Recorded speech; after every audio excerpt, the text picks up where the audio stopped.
минута. Изключително качествен гол на Жуниор Мораес в 25-та минута. Прекрасно изпълнение на Грегори Нелсън и ЦСКА повежда с 1-0. Ето как се радват футболистите.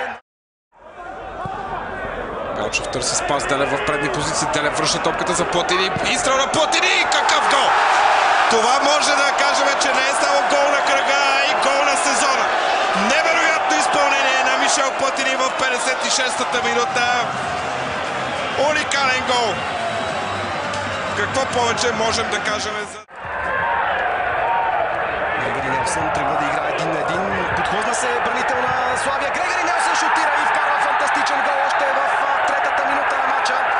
Прекрасно изпълнение на Грегори Нелсън и ЦСКА повежда с 1-0. Ето как се радват футболистите на Милен Радоканов, но изпълнението на Грегори Нелсън наистина си заслужаваше. Подхлъзна се бранител на Славия. Грегори Нелсън с много мощен шут не остави никакви шансове. На Нефтохимик. Немanja Милисавлевич към Мартин Петров. Удар от воле. Фантастичен гол. Още едно чудесно попадение. Не го покри както трябва Мартин Сечков. И Мартин Петров от воле направи безпомощен вратаря Петър Денчев. Маркиньос. Добре си пое топката Маркиньос и какъв гол на Маркос Маркиньос! 54-та минута на двобоя. Маркиньос открива резултата с рядко срещан гол от нулев ъгъл, бих казал. Никой не очакваше като че ли Маркиньос да бие в вратата, а той потърси директен удар и успя. Маркиньос повежда в резултата в тази 54-та минута.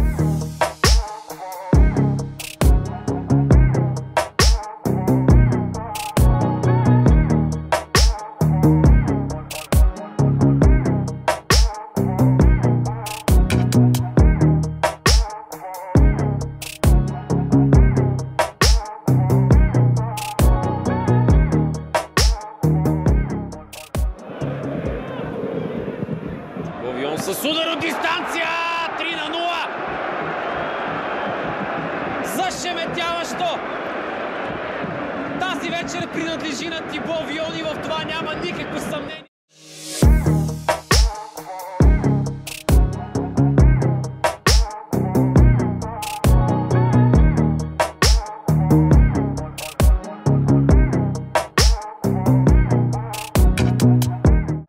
Така че няма кой да се сърдат футболистите на Пирин. Не и сега с топката. Добре видя Гарсен Студио и 1-0 за ЦСКА. 1-0 за ЦСКА в 75-та минута. Ето, че Ел Пистолеро прострелва рулетата в тази 75-та минута на матча. Чудесно взаимодействие между бразилеца. Ето го и сигнала. Марсиньо, удар право в стената, нов удар, чудесно и гол! Феноменално изпълнение на Марсиньо в 70-та минута, 1-1. Може би гола на сезона. Най-добрия за ЦСКА изравнява резултата. Ознаменува добрата си игра Марсиньо, блестящо попадение във вратата на Пламен Илиев. Наистина много повторения ще гледаме на този уникален гол. Намери топката от воле Марсиньо, Пламен Илиев няма какво да стори. Двобоят става все по-разгорещен. В 34-та минута Цанев излъгва трима бранители. Вратаря и бележи ефектен гол. 2-0 за ЦСКА червено знак.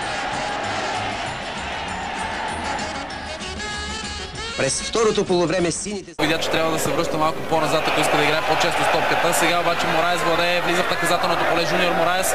Мораес на изстрел на Мораес и това е 2-0. Изключително качествен гол на Жуниор Мораес в 25-та минута. Безказва защо Димитър Борисов и Иво Иванов се разделиха с останалите 4 звезди, но не пожелаха да продадат Жуниор Мораес.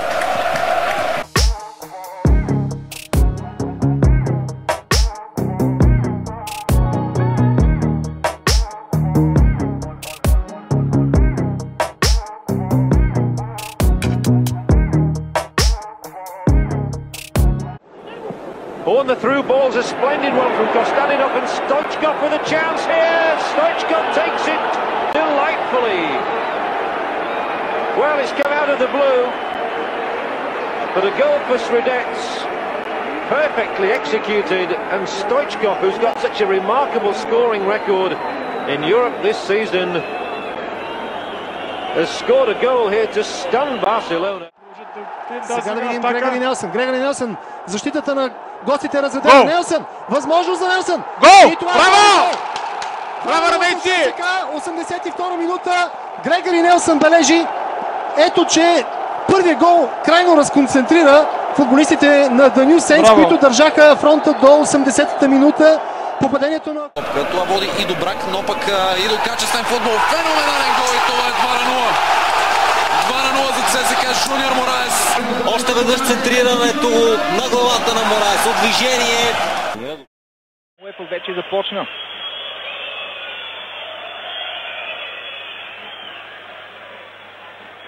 Топката стига до нея, който веднага отправи удари. Това е гол! Какво начало на матча и какъв гол! Ней открива резултата още в първата минута на срещата.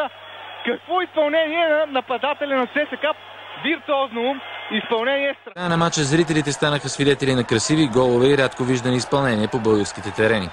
Сакалиев и Янев с красиви голове само за 2 минути премахнаха каквато и да било интрига в матча, особено след като Софронон и пое към съблекалнята.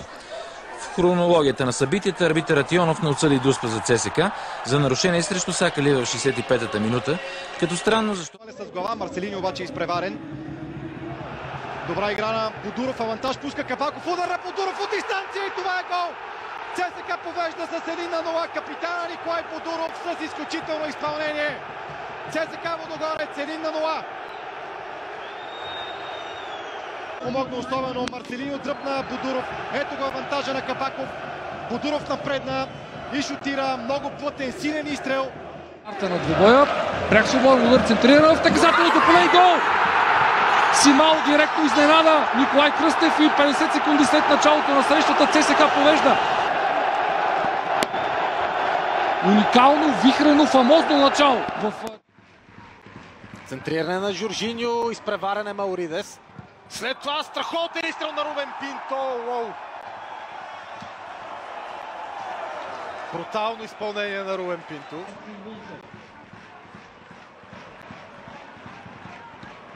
Това не се вижда много често по българските терени. Насладете му се. Се готви да изпълни този свободен удар. Караченаков връща към Тончи Кукуч. Мощен удар на Кукуч. Какъв гол! Страхотно изпълнение за левия защитник и ЦСКА вече води с 3-0. Изключително изпълнение.